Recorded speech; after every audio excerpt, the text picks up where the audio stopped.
গোসল করা সাবান পাওয়া যাবে? হ্যাঁ, কি সাবান? যে সাবান দিয়ে আপনি গোসল করেন। হ্যাঁ, যে সাবান আপনি ইউজ করে। লাইন মারছো? না, সত্যি আপনার স্কিনটা অনেক ভালো লেগেছে আমাকে। আমি না বাড়ি থেকে কোনো কিছু ভেবে আসি নাই, ওই জন্যই আপনাকে জিজ্ঞাসা করে নেই। ওকে,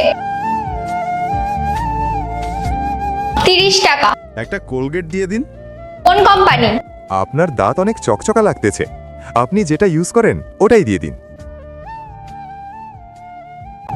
30 আর 20, 50 টাকা। শ্যাম্পু দিয়ে দিন। যেটা আমি মাখি? হ্যাঁ। আর কিছু চাই তো বলো, যা যা আমি ইউজ করি সবকিছুই দিয়ে দিই। না, আর কিছু তো ইউজ করা যাবে না।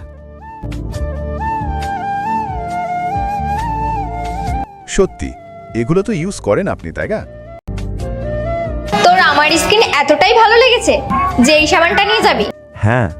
আর দাঁতও? হ্যাঁ। আর চুলও? হ্যাঁ। লাইন মারছিস না তো? না। এরপর মেয়েটার কথা শুনে ছেলেটার চোখ কপালে উঠল। আল্লাহর এই সুন্দর নামটি দেখে যে ভিডিওতে লাইক করে চ্যানেলটি সাবস্ক্রাইব করে দিবে, হে আল্লাহ তুমি তাদেরকে হজ করা তৌফিক দান করো। আমি এই 3টে জিনিস ইউজ করি। সত্যি তো? আচ্ছা, এগুলোর দাম কত? 200, 300 আর 50, 550।